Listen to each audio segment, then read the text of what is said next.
noches nomás se le iba en puro llorar. Dicen que no comía, nomás se le iba en puro tomar. Juran que el mismo cielo se estremecía al oír su llanto. Cómo sufrió por ella, que hasta en su muerte la fue llamando. Ay, ay, ay, ay, ay.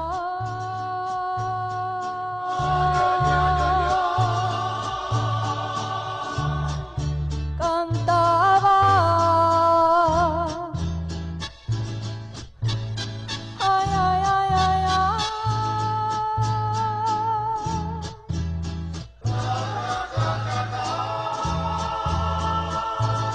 Reía.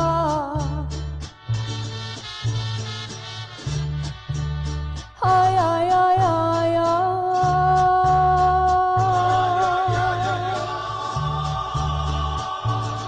Lloraba.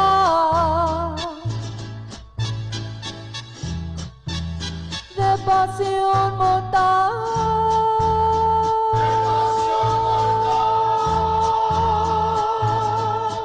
Moría.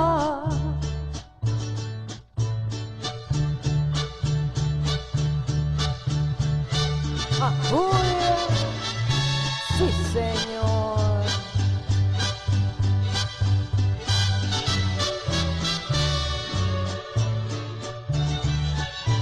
Que una paloma triste muy de mañana le va a cantar a su casita sola con sus puertitas de par en par.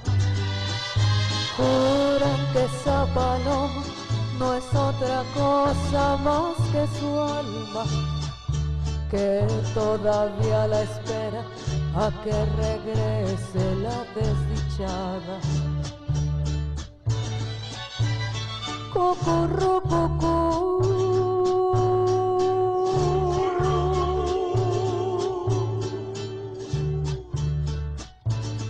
Paloma.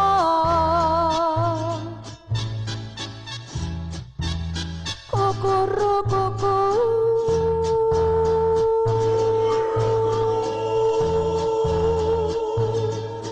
No llores. Las piedras jamás.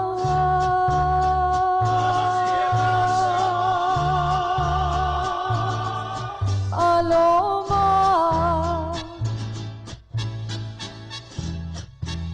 ¿Qué van a saber?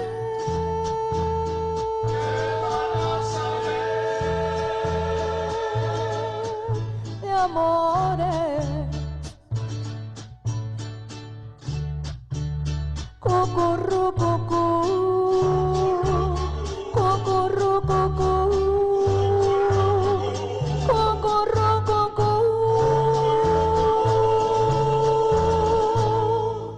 Paloma, ya no le llores. Sí, señor. Gracias.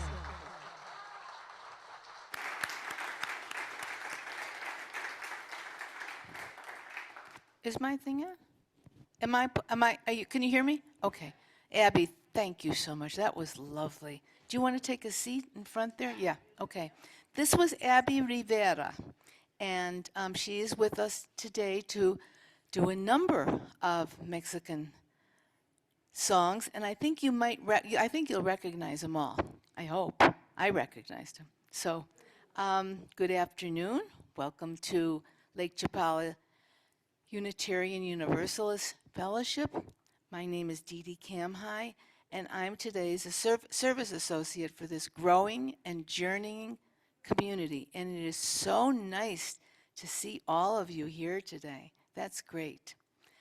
Abby just delighted us with her version of La Paloma, and Carlos Navarro, quien está aquí, who is sitting right here, is the founder of Connect with Mexico.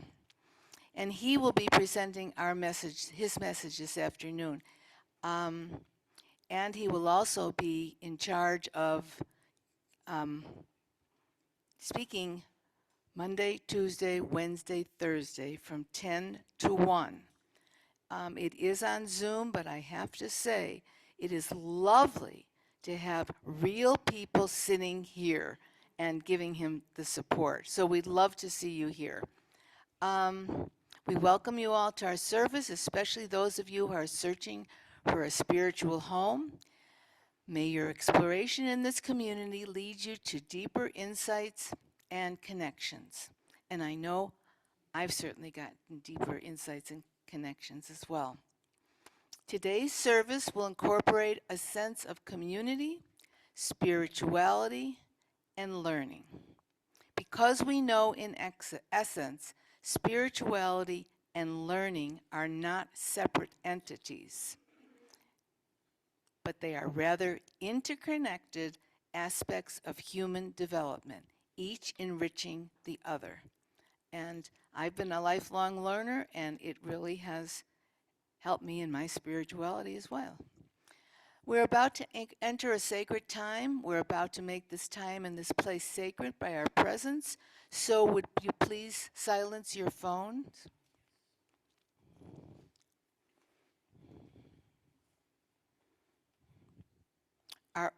Our opening words this afternoon are by Reverend A. Powell Davies. So far as I can see, all the great leaders and the great exemplars of religion possessed faith in life's essence, in its hidden meaning, in its moral claim, and the righteousness of its inner spiritual guidance. And by this, great ones lived their lives. So must we. There are no problems greater than our power to solve them. And in these trying times, we have to find that power. There are no burdens greater than our strength. We shape by every moment of our lives the great decisions. Let us venture still, with reason as a lamp to guide us, but lighted with the light of faith. Now, if you're new and would like to receive the newsletter or any other emails, please talk to a member of the welcome team. Or you can write us at lcuuf.org. And with the members of the welcome team, please stand up. So you can approach any one of us. I'm standing up too. I'm on the welcome team. To get more information, okay? And we will have flyers out on the table. See, we'll have the flyers there, okay, about UU and what we're all about. So you might be interested coming to the service today and then coming to the meetings the next 4 days to see what we do and maybe want to join us. Okay, I want to take a moment to extend a very warm welcome to everyone who's visiting us, and I know there's a few, whether you're visiting us for the first time or have returned to are reconnecting with us after a long absence. So can we pass, as we pass the mic, yeah.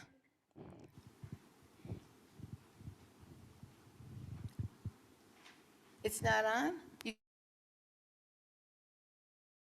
Crackling? Too close to me? Now it's better? Mejor? Sí, mejor? Okay. All right, so Larry has the mic, and if you're visiting back after a long absence, please introduce yourself.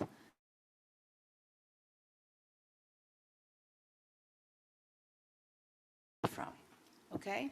If you're on Zoom, please introduce yourself in the chat box, and it will be read aloud.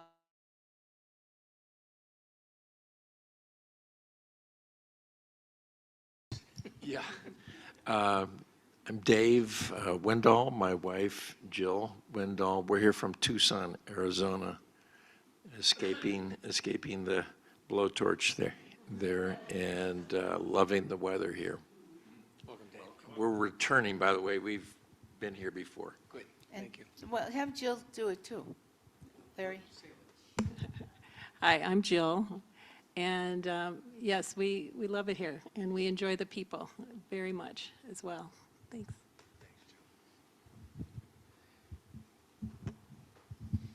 Hi, everybody. My name's Rich Klukas, and I've been living here for 8 years and decided to finally come down and check you out. Great. Well, I think you're in for a treat today.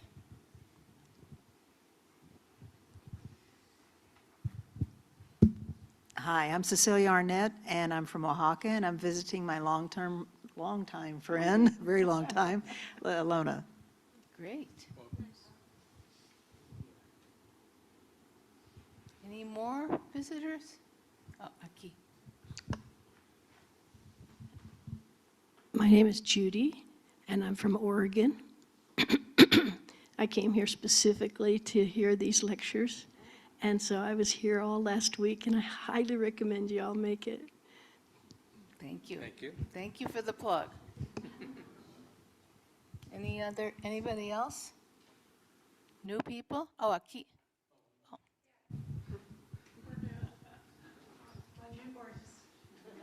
But I know you.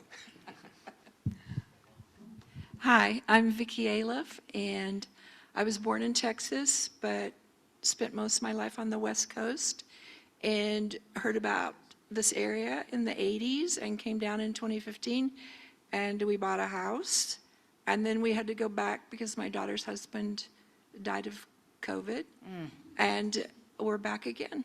So it's a hard place to leave. Welcome. I'm Dan Clark, and I'm with her. It's not me. Okay, but Dan, where are you? Come on. Where are you from? We came here from the Dallas-Fort Worth area, Dallas, Texas. And Dan is very active in another organization that we both belong to, Democrats Abroad. Okay, do we have any visitors on Zoom this afternoon? Thank you. Larry? Larry? Sit up here because I want... Really? This one? You want to read this one? Well, I'll take it off. I use this instead? Am I still crackly? Yes. All right, I'm going to take it off and use this mic. Is that okay? You could just hang it.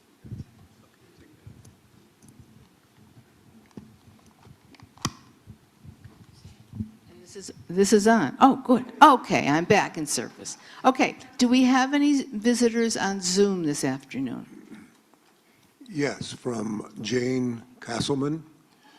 Joy for all the visitors' support, love, and kindness that so many people gave her in the last week.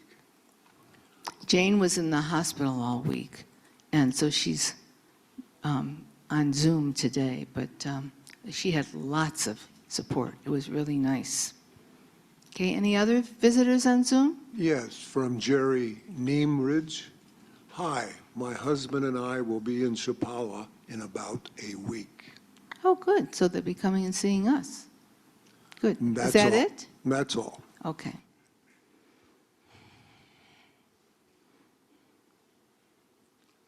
So welcome to all our visitors and newcomers, both in person and on Zoom. Here at LCUUF, we offer a wide variety of services on various topics presented by our members, outside guests, as well as our minister, Reverend Matt Alspa. We hope you will return to sample the variety of thought and belief. Now our chalice lighting words today, and Larry is going to light the chalice, are by Reverend Scott Taylor. We come with our doubts, worn out and worn down, wanting once again to trust, to believe that hope is not as fragile as it sometimes seems, that division is not as deep as it sometimes appears. And so we light this flame as an act of faith, a reminder, a redeclaration, a kindling of the trust. That darkness can't even shut out the light. That kindness is more powerful than we know. That humility and accountability allow us to change, to grow. That together we can most certainly bend the arc of this beautiful universe toward justice. And we're in some tough times now, but we are going to bring our justice back in. Okay. So now, having lit the chalice, let us sing these words together. Rekindle this light in celebration for the life that we share. Each week we come together to lament with, celebrate with, and care for one another in our community. Love is not only at the center of our UU values, it is also the opening that invites us to lament, celebrate, and care as we briefly share both our personal joys and our sorrows and our milestones. There is power in the sharing as we hold each other in community. Just a sentence or two is enough. We will start with the folks in the room to give those on Zoom a chance to type up their joys and sorrows into the chat, and they will be read aloud by the fellowship. So, as the mic is passed, please share your sorrows, whatever you may be holding that is in need of our healing and caring thoughts, and or your joys, whatever you may be celebrating, whatever evokes with you a feeling of joy, peace, or gladness. And I'm going to ask, are there any joys or sorrows in the room? But I'm first going to tell you my joy. Carlos, who's going to be speaking this afternoon, and I were invited to the St. Andrew's Anglican Church this morning. They met at 10 o'clock. And it was very interesting. They asked us to come so that she could introduce Carlos and tell them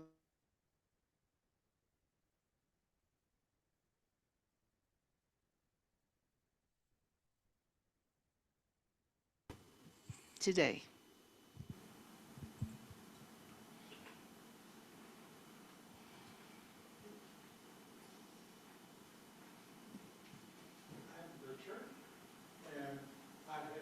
Another book now on Amazon, Freeway Zen, Meeting Yourself in Each Moment.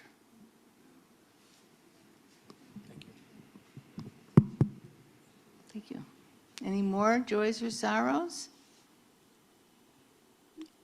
Are you kidding? Judy, go. Larry, bring the mic.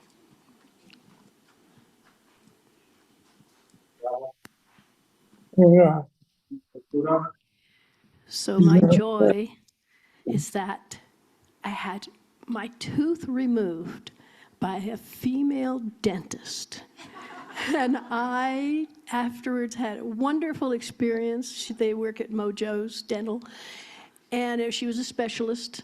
And afterwards, I congratulated her on taking so much pride in her work. She did a wonderful job for a very difficult tooth to get out with a big drill and a jackhammer. Oh, yeah. But it was a joy to work with her and her work with me and her assistant. So that was the joy. And now the sorrow that's on my heart is all the Mexican nationals that are in the United States. They have reason to want to send their children back to relatives in Mexico. They have reasons to make sure that their elderly make it back to Mexico.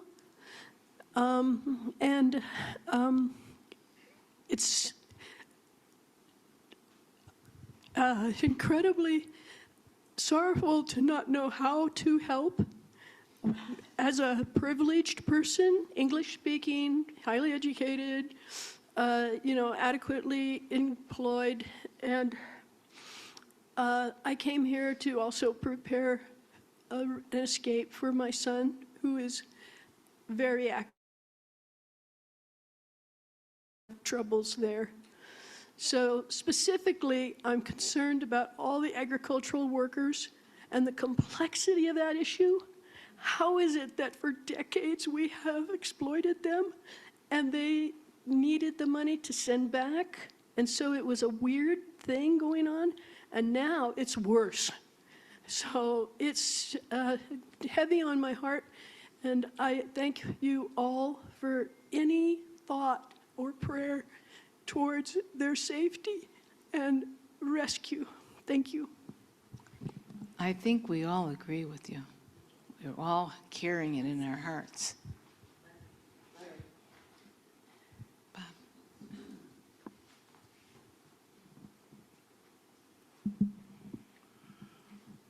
I'm Bob, and this is in remembrance of A Life Well Lived by Bill White, a good friend and a longtime member of this fellowship.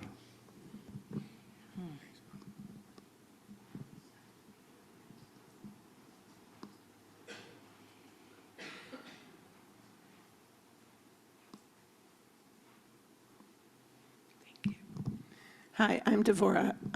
Just a little over 4 years ago, I landed in Ajijic knowing nobody. It was a huge leap of faith. And this past week, I have been surrounded by very amazing friends. So for me, the joy is having landed where I belong.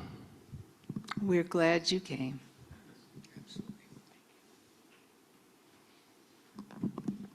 I have a good joy too. My name's Susie Lynn. I have a house big enough to have 3 people visiting me at the same time. This is a first. I've had 2s and 1s many times, but and these are friends of mine that I've known for over 40 years. I lived 10 years in Costa Rica before I moved here. Been here over 10 years, and I love having friends coming from both the south to visit me in Mexico and coming down from the north. Old friends are the best. They're off in Ajijic right now. I'll meet them at 2 o'clock. They don't speak any English, pero todo bien, pura vida. Ted? Hi, I'm Ted. We have a sorrow that one of our dearest friends, I've known her for decades, was just diagnosed with uterine cancer. And we have a joy. It's Friday, Kelsey phoned us and said, hey, I'm going to be singing in Mahler's Second in San Diego because the San Diego Philharmonic was having a fundraiser for migrant displaced families. Oh, wonderful. And it was wonderful. fabulous. That's great.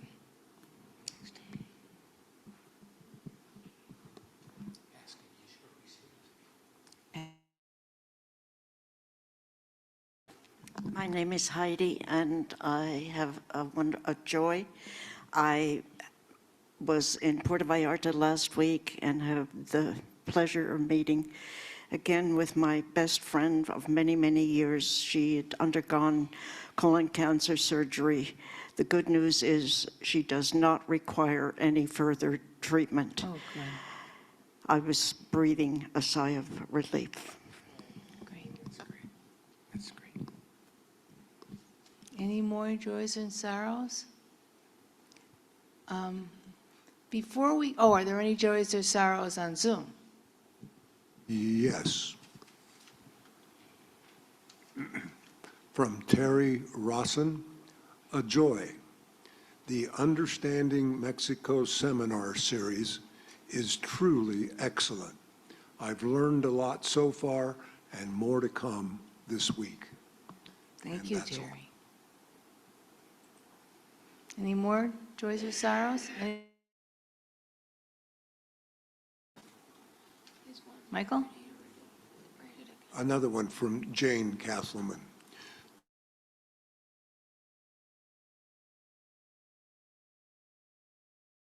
Many people.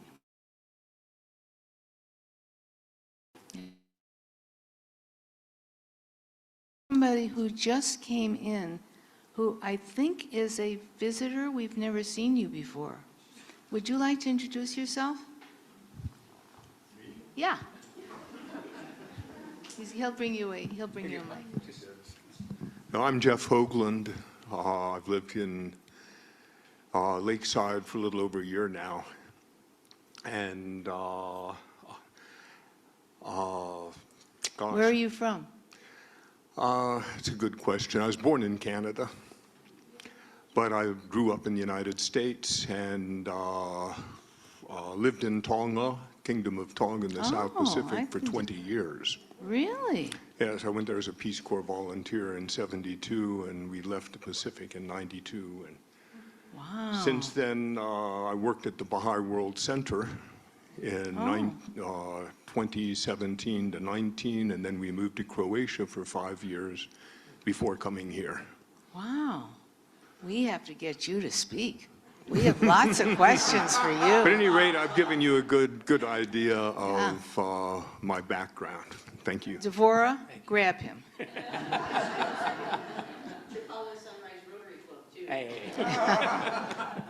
Lots to hear.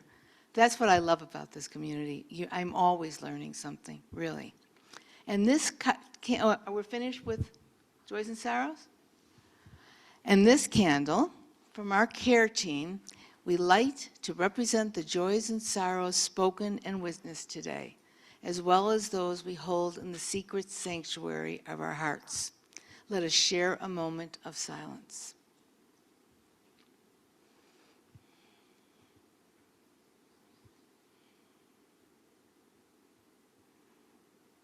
As we know, the work of the fellowship within these walls and beyond takes our time, our treasure, and our talents. The offering that we take each Sunday is an opportunity to recommit this place and to these people. It's as much a ritual as lighting our chalice. It's a reminder of that form of love we call generosity.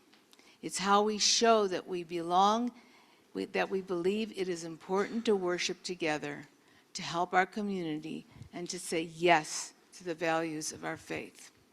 As we pass the baskets, are both being passed? Not yet, okay. As we pass the baskets, if you're new here today or you're struggling to hold things together, please let the basket pass you by. Your presence is more than enough and is a gift to all of us. So the baskets are being passed. Please know that we give the money collected at the service to an organization providing services to our Lakeside community. For August, we will be donating the basket to Asociación Pro Mexico. This description is on the monitor.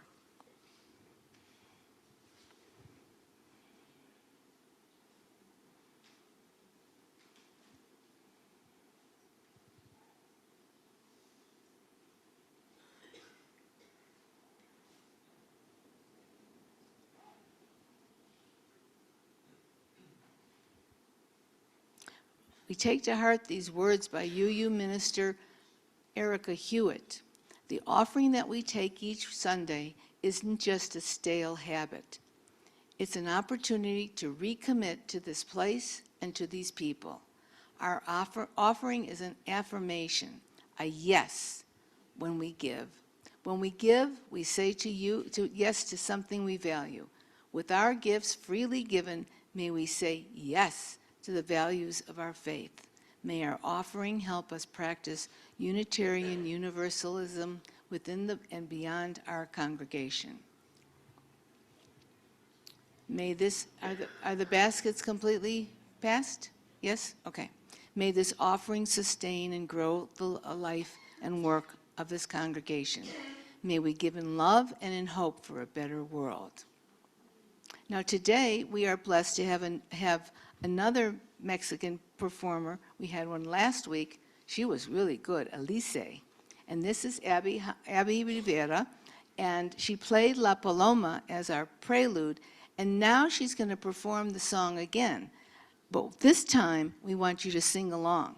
The words to all you have to do is sing along to the chorus, and not to the whole thing. And the words of the chorus are on the screen. Okay? So, Abby, you're on.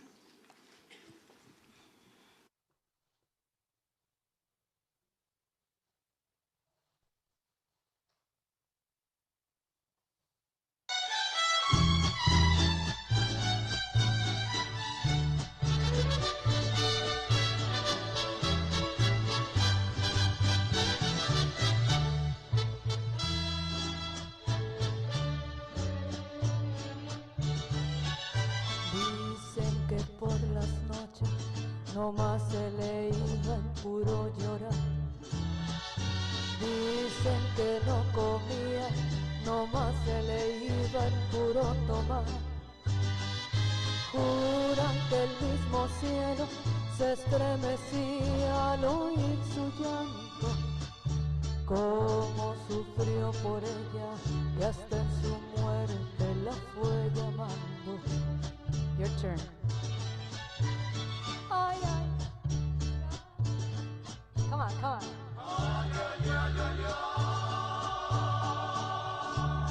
Cantaba.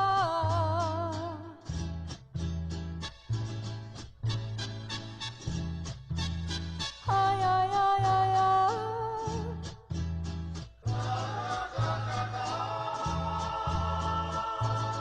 Reía.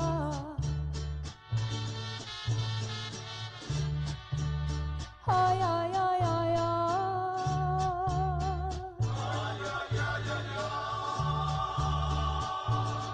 Lloraba.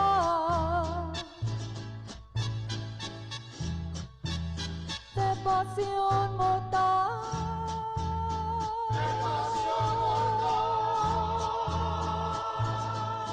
Moría.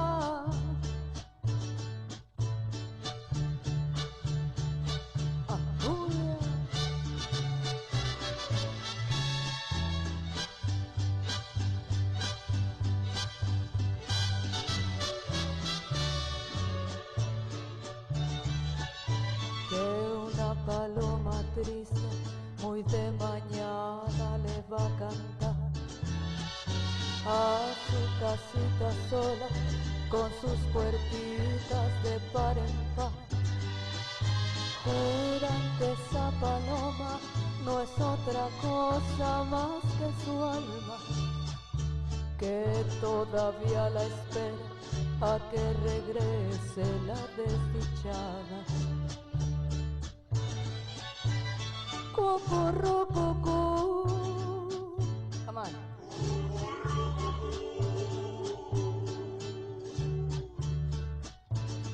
Paloma.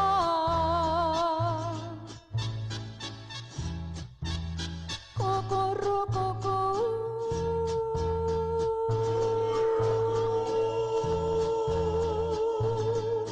No llores. Las piedras jamás.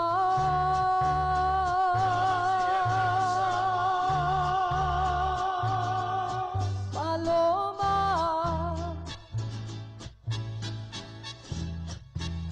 ¿qué van a saber?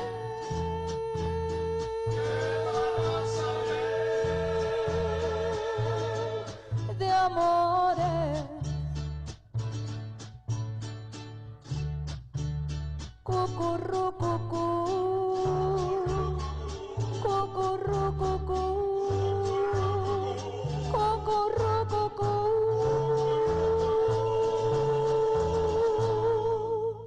Paloma, ya no le llores.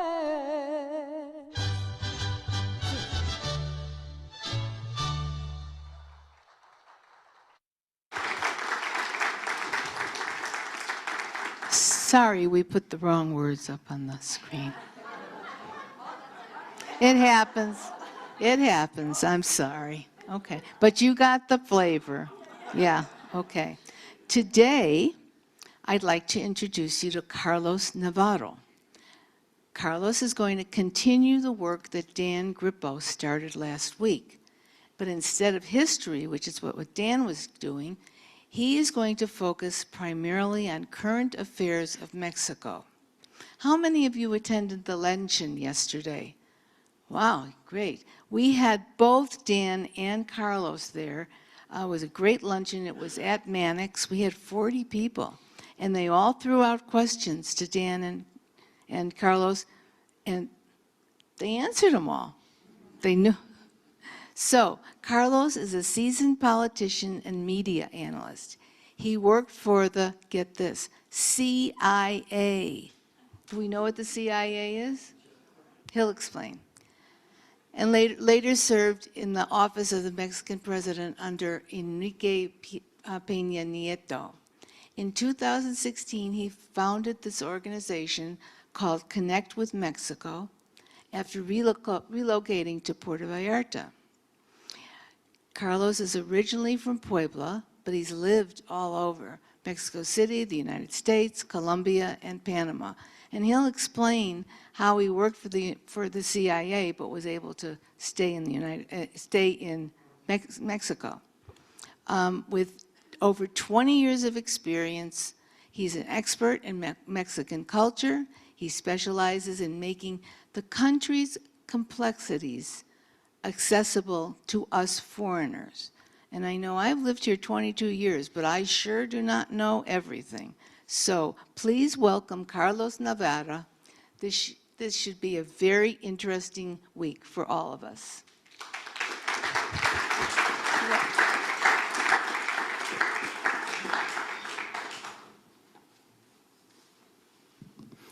Thank you, everyone. Hello. I do see some faces that I saw yesterday. I know exactly who had the tough questions, so I'll be looking out for you. But thank you. Thank you for being here. Like Didi just said, I'm trying to share my country with you, and we'll be doing that this week from Monday to Thursday, from 10 to 1, right here, I understand. And well, I've been asked to speak a little bit about myself, about my small company, Connect with Mexico. That's what I've been doing lately. And eventually give you some details of what the seminars are going to be like and about this week. So I'll start with me for a little while. I'm Carlos Navarro. I think you need to work on your double R's. Could we put my flyer there just so that you get my name, Carlos Navarro? Because I don't think you did very well with the cuckoo paloma. So you better start working on that. Navarro is a hard one. But I will make it clear that I'm Carlos Navarro, and I have no relation whatsoever with Peter Navarro. You know who that is? In the White House. We have never met. I have nothing to do with him. However, I wonder if anyone here can tell me the name of the Jalisco governor. Anyone knows who that guy is? This is the state of Jalisco. We have a governor, just so you know. Anyone know his name?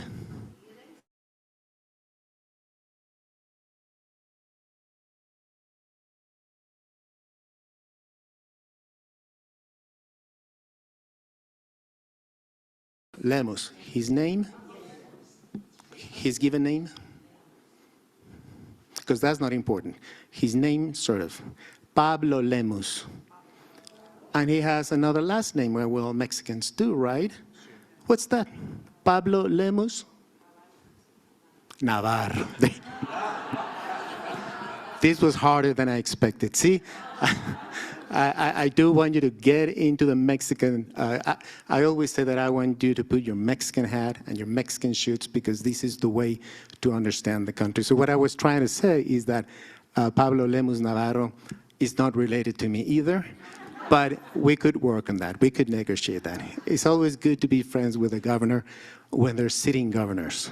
Once they're left their office, you don't really want to be their friends. But anyway, so like Didi said, I'm from Puebla. Anyone been to Puebla? Puebla City? There you go. Cool. Puebla City is the capital of Puebla State. Did you like it? there's only one answer you can have with me asking, but I'm glad you had a good time there. I studied, well, I'll tell you about Puebla. I'm not sure if you were a tourist there for a few days, maybe you didn't get this, but one thing I want to give you, because I found out when I speak to expats and foreigners in Mexico, poblano is not only a pepper that you use to cook with. Poblano is everything and everyone from Puebla. So I'm a poblano, all right? I was born in Puebla, or I live there, and I'm a poblano. I'm not just a pepper thing. I'm more than that. And another thing about poblanos is that we have such a terrible reputation across Mexico. We're a bit snobbish. We think everyone is not as good as we are. And this is a terrible reputation that's very well earned. However, I will tell you this thing. We poblanos don't learn that. We never know that this is happening until we leave Puebla and live somewhere else, right? So leaving Puebla, I left Puebla about 30 years ago. I married a man and left with him for Mexico City. Well, I didn't marry him because we couldn't do it then, but we moved to Mexico City and lived there 20 years. And that's how I found that we poblanos didn't have a great reputation. But Puebla is a great place. I do invite you to go there, and I think you will have a great time if you make it. I'm sure those who were there did have that. Right next to Puebla, Puebla City has pretty much taken over Cholula, but Cholula is also right there. You might have been in Cholula, those of you who were there. Yes, I studied at the University of the Americas, Puebla, communications. I have a BA in communications. And the University of the Americas used to be called the Mexico City College. And it was in Mexico City, and it was only engineering. And then those Americans who were there founding this decided that the humanities could also be accepted, the social sciences. And they went to Cholula and bought this huge campus, amazing, and created the University of the Americas, Puebla. Great place and great study. It is a great university. I hear from people in Mexico and abroad that they do great things. Now, before that, I always studied with the Jesuit priests in Puebla. It was always a private school. All the way to high school, I was with them. And what happened then was that my parents, they could do this and they wanted, but they wisely enough sent me off to the United States for my 7th grade. So I was just a kid of 12 years. I was in West Virginia, Louisburg, West Virginia, southeastern West Virginia. And I bring this up because a lot of things happen. I was just a 12-year-old kid, but things happen in your life that really determine a lot of what's going to happen later. And this 1 year in Louisburg did the trick. I learned English because I keep saying, when you really need to go to the bathroom or you're going to go hungry if you don't speak the language, suddenly it comes out, right? I think that's also true for Spanish. So you might find yourselves in that situation soon. But my experience with the Apperson family, I lived there for the whole year, was really very good. Another thing I learned there, it was funny because Mr. Apperson was the Presbyterian minister for the small 5,000 people town. And one big thing that I learned living there, even though I was just a kid, was that salvation did not just come from the Catholic Church. That was a big thing. I was sitting there. The agreement we had is that one Sunday I would go to the Catholic Church with another American family, and then the other Sunday I'd be with them in their Presbyterian church. And I was sitting there looking at the Presbyterians, and I'm like, I don't think they're going to go to hell just because they're here in this church, as opposed to the other one. I want to bring that up because we're in a church and because that was a big learning for me. It was a bit liberating, even though I was always a kid.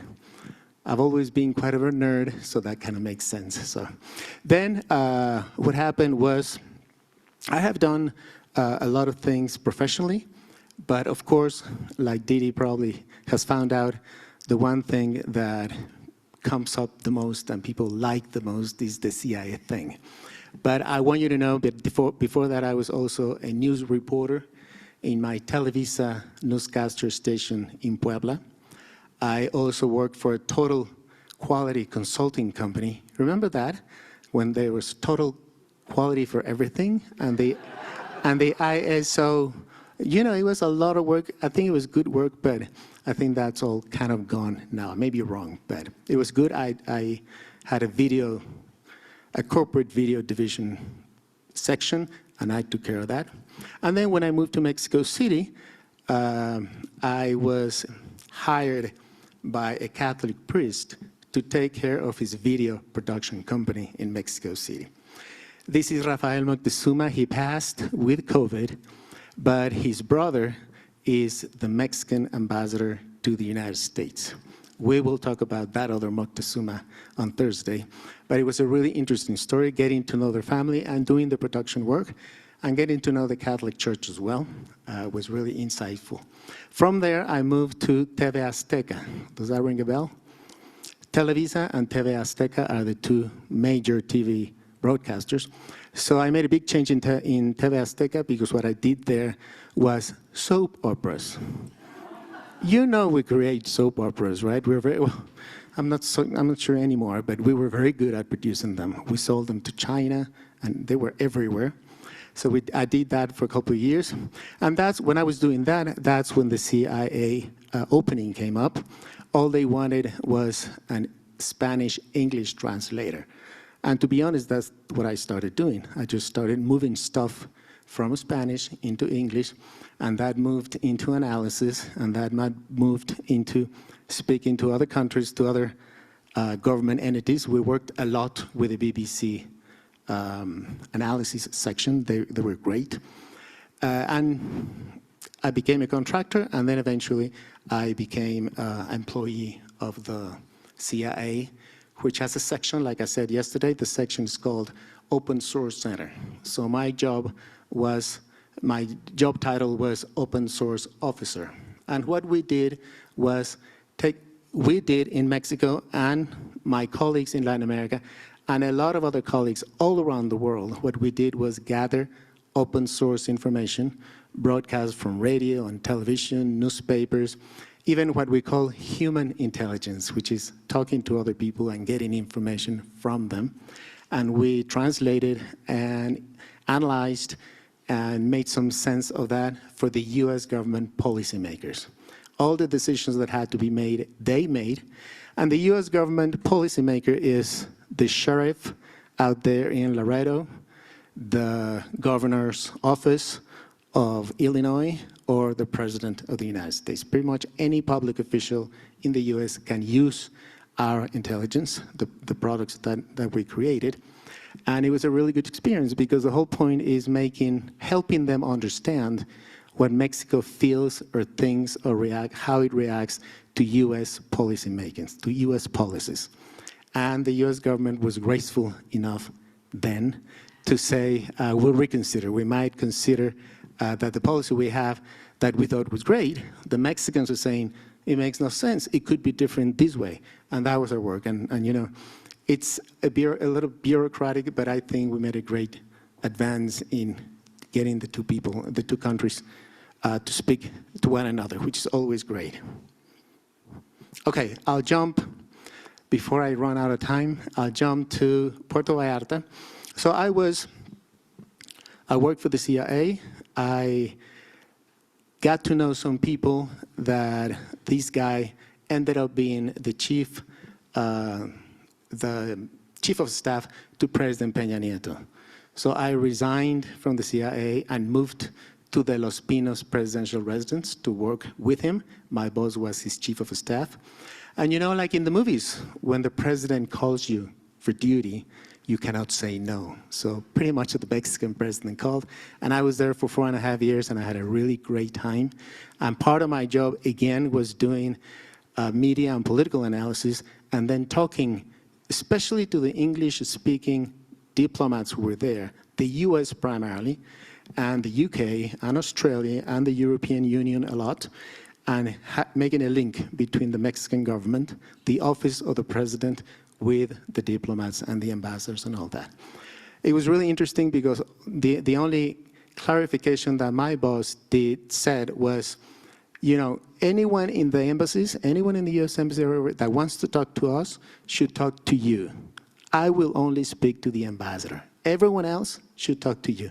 So that opened the door for a lot of amazing conversations and relations that I had with the British and the Australians and, yes, the Americans, many of them. It's funny because when I was a Mexican official going into the U.S. Embassy, I got to know places where I had never been when I was a U.S. employee. So that happens a lot, you know. I walked into the ambassador's office. It was really interesting, and I think it opens the doors to better relations between the two countries. What happened, in brief, was the Trump administration, the first Trump administration came, and they brought this America First policy. So what that ended up being was that they did not want foreigners like me doing the work that was being done. So it took a whole 4 or 5 years, but eventually our contracts were eliminated to bring Americans who are now in California, who are fluent Spanish speakers, but who I believe cannot understand our countries the way we do. So that has been happening, and now there's no one there. I was like in the middle batch of people leaving, and you know, contracts of every type are being eliminated, so that's what happened. That was 2 years ago, in 2023, and then I started Connect with Mexico. What happened with Connect with Mexico is we reached Puerto Vallarta in 2016, and I had a good friend, Cody. He passed a couple of years ago, but we would talk about Mexico with him in English, because he didn't have really Spanish. So he said one day, Carlos, I think you should do some lectures, some sort of thing that can teach us foreigners here, expats, about Mexico, but in English, because I'm never going to have Spanish, and I would love to know about Mexico. And that is, you know, Cody's pretty much still around because this was his idea. And that very year, by the end in November of 2016, I started doing what I'm doing right now, talking to expats and trying to give them the Mexican perspective of the country and maybe of the world, especially of relations with Canada and the United States. And that has been a joy. It has been amazing. It's called Connect with Mexico. You'll find a few flyers there. I asked them to put that there in case you can get the QR or whatever to just know what we're doing. The point is to get you closer to Mexicans. I was speaking in the Anglican service we were invited to that, whether many of you have noticed or believe me or not, there's a bunch of Mexicans out there, here in Ajijic and everywhere, that I think you should approach. I'm not sure you ever heard this, but they're there. And I think it would be a very good idea to do that. I want to ask you, you know, I love swimming. Swimming is my thing, and part of the reason I live in Puerto Vallarta is because I love swimming in the ocean and all that. So I'm wondering if we have not an Olympian, not a professional, but maybe a couple of committed swimmers among us. Because to speak about Mexico properly, we need to speak about swimming. Anyone out there? Any good swimmer? So my question, you know, I don't want to put you on the spot.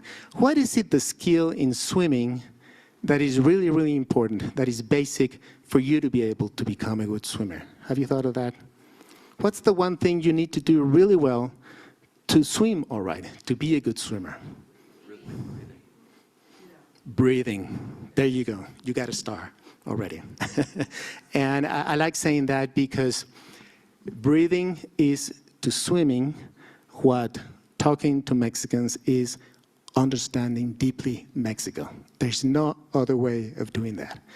And you need to talk to them in English or in Spanish if you have Spanish. Because, you know, one good example that I like to give with the swimming thing comes is I've done 1,000 pools, and this is something I really like to do. So sometimes I see these heavy-set ladies. They come with a cane, is it? With a cane, they have a really hard time getting to the pool. They take their time, they use the railing. And once they're in that bad, hostile environment inside the pool, they get in the pool, they swim the way I do. You know, they're like coming and going, and like, wait, Doña Carmen, I'm not keeping up, because they know how to breathe, and their heavy-set figures do not matter when they're in the water. It matters when they're out in the air, out here, but when they get in the water, they're amazing swimmers. The opposite case is the football.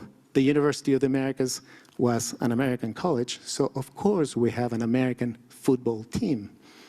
I would use the pool right there on campus.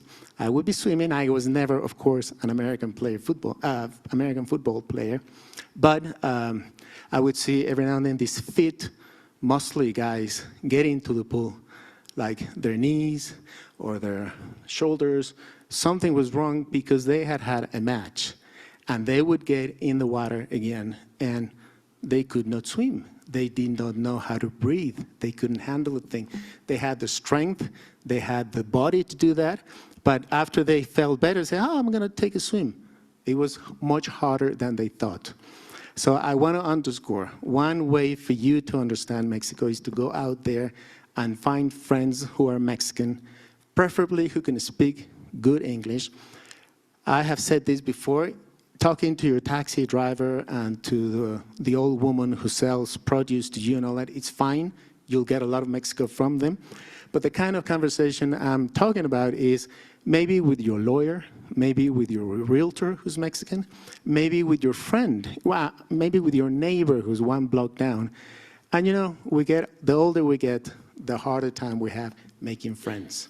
But it's worth it. Once you sit down and talk to a Mexican about Mexico, your view of the country will change, and your experience of the country will also change, I believe. So what I'm saying all this because what I'm trying to do is give you tools to contact Mexicans. We're going to talk about a bunch of things that I think you can use to approach Mexicans. Because when we Mexicans are approached by you, or we have contact with you, we don't want to teach you so much about the country. We want you to know what's happening in the country and not have to explain everything to you. We can, but it's not the best condition, if you will.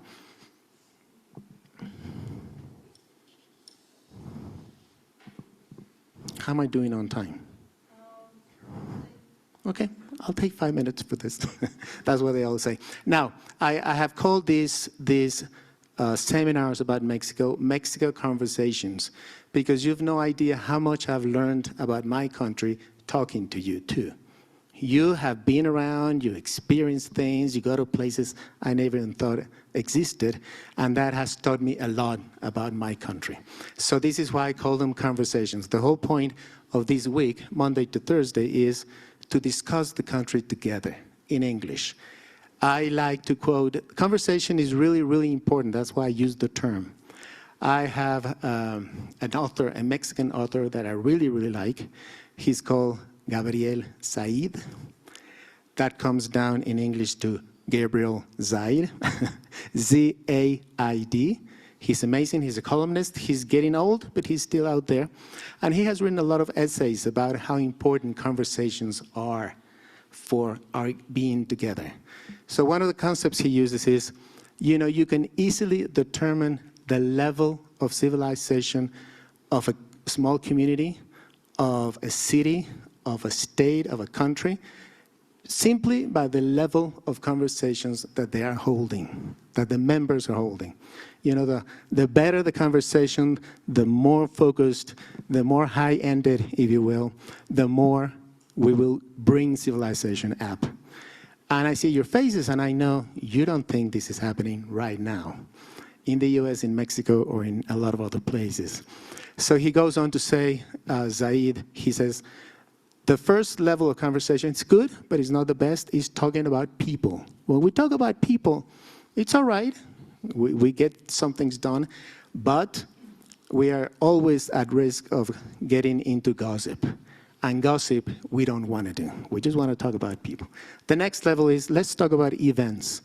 Events like these, things that are happening, will give us a better level of conversation. You know, when we're talking about things that are happening and what people are doing and what they're thinking, it's a good conversation.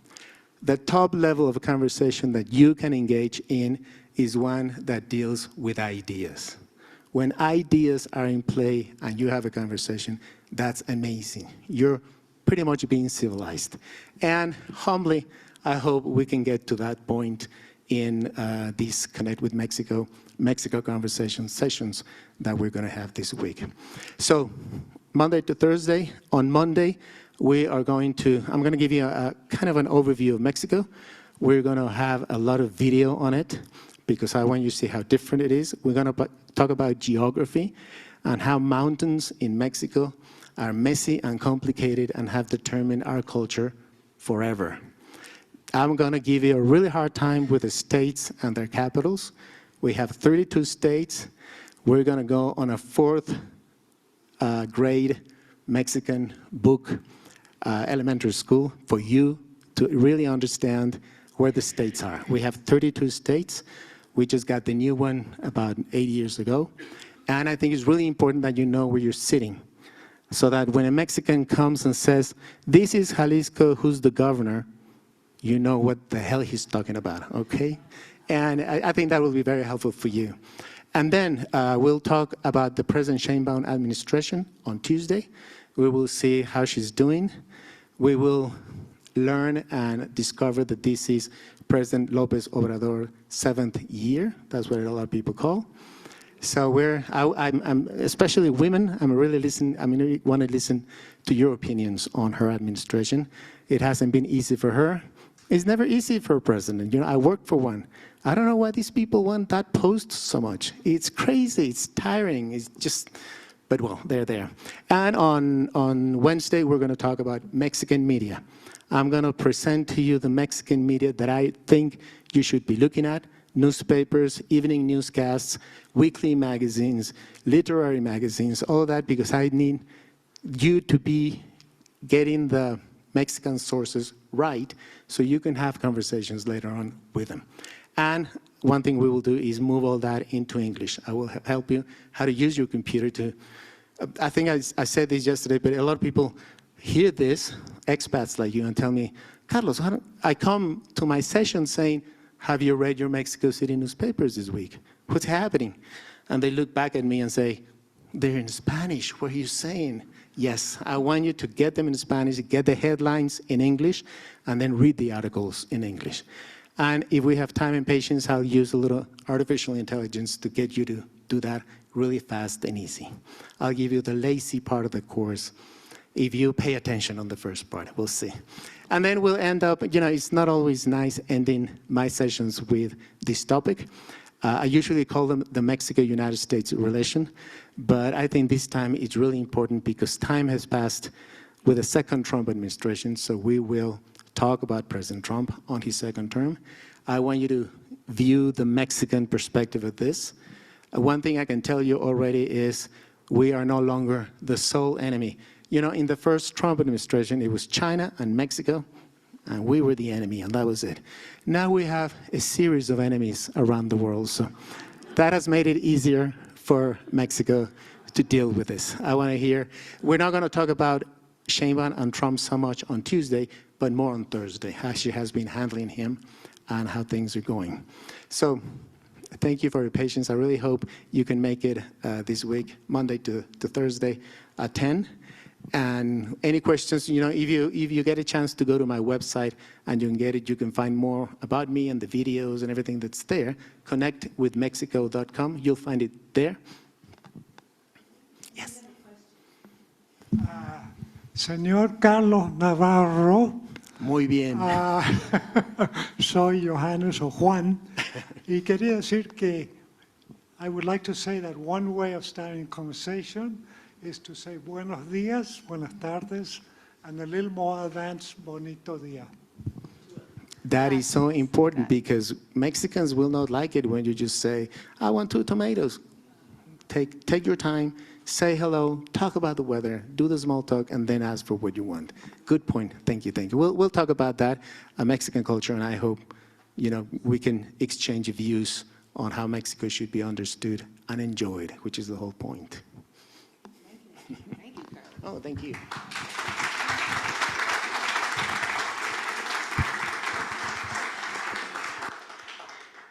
I think that you're in for a very big treat for the next 4 days. So I really welcome you to take advantage of what Carlos has to say to us.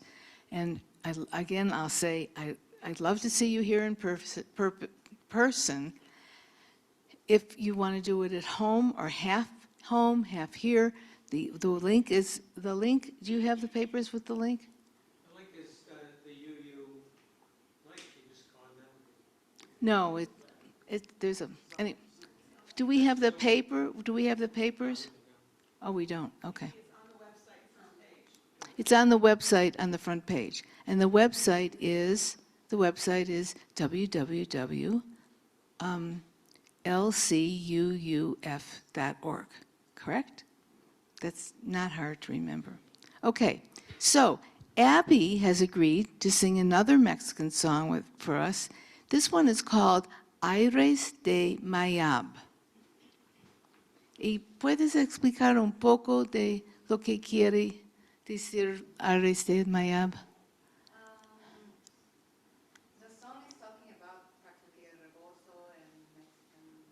Oh, you're Rebozo? Oh. Okay.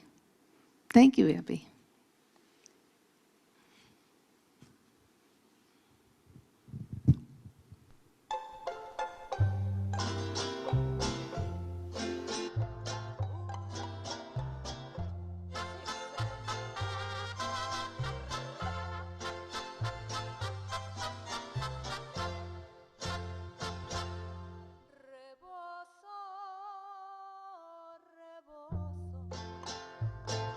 De Santa María,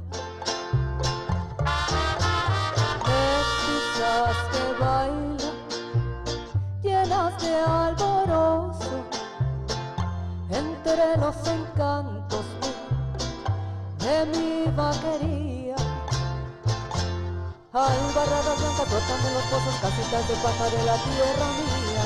Albarradas blancas brotan de los pozos, casitas de paja de la tierra mía.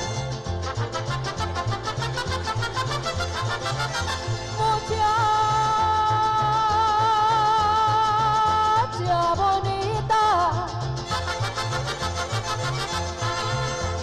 zapato de raso bordado de seda te voy a comprar. Será más gracioso, más lindo tu paso y será más ágil para zapatear.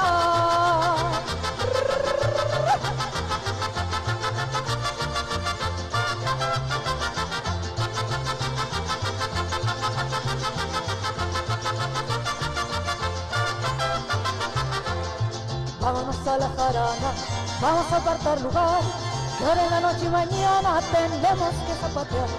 Saca tu terno bonito y tu cinta colorada, quiero que estés bien peinada pa' que bailes el torito. Y como dice, ¡ole! ¡Ole! ¡Sí, señor!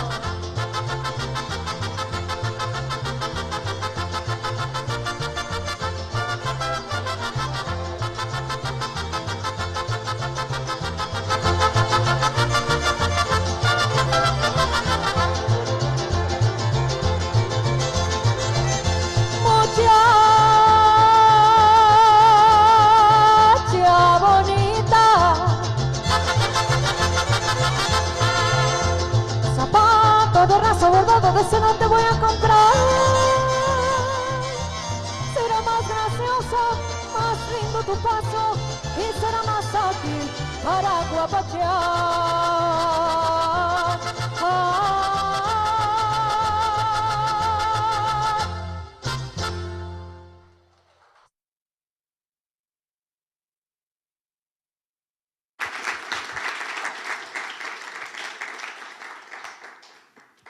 Our closing words this afternoon are these.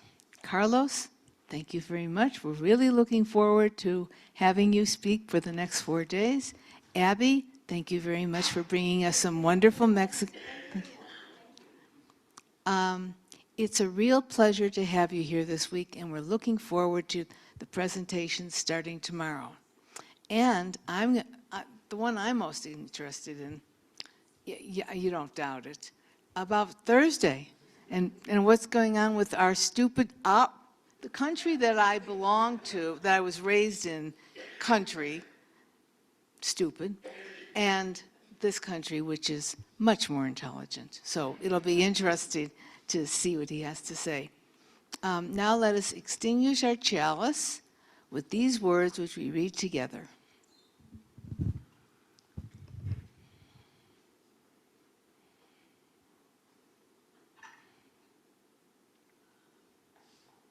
Ready? We extinguish this flame, but not the light of truth, the warmth of community, nor the fire of commitment. These we leave with our hearts with all the world. Our postload is called La Pequeña. Pequeña. Does anyone know what La Pequeña means? What is? It's a girl, and she walks around in a bikini? No. So what? Oh, a lonely girl. Oh, well, she should be walking around in a bikini, and then she wouldn't be so lonely. Go. All right.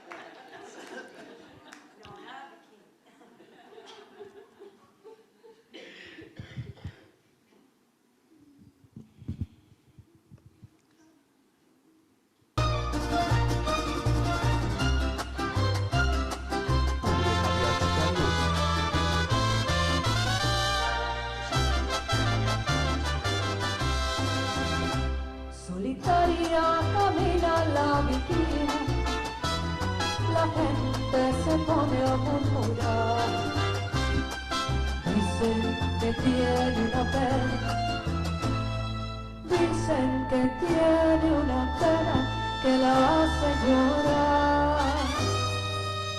Altanera, preciosa y orgullosa, no permite la quieran consolar. Pasa luciendo su real majestad, pasa camino a los días sin verlos jamás.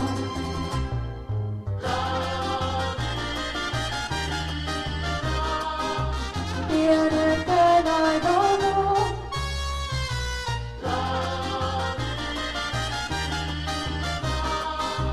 no conoce el amor.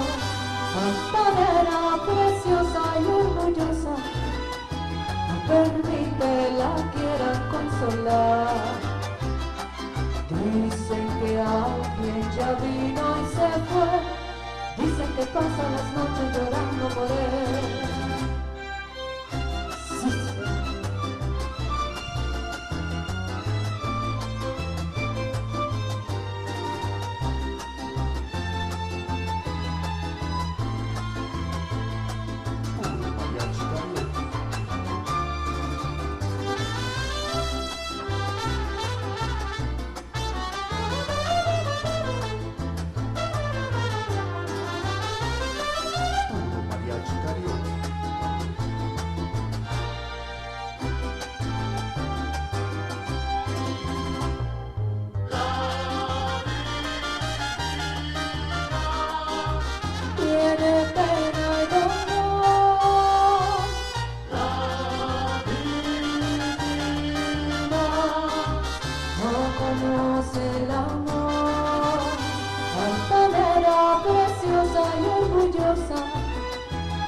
Dicen que alguien ya vino y se fue, dicen que pasa las noches llorando por él.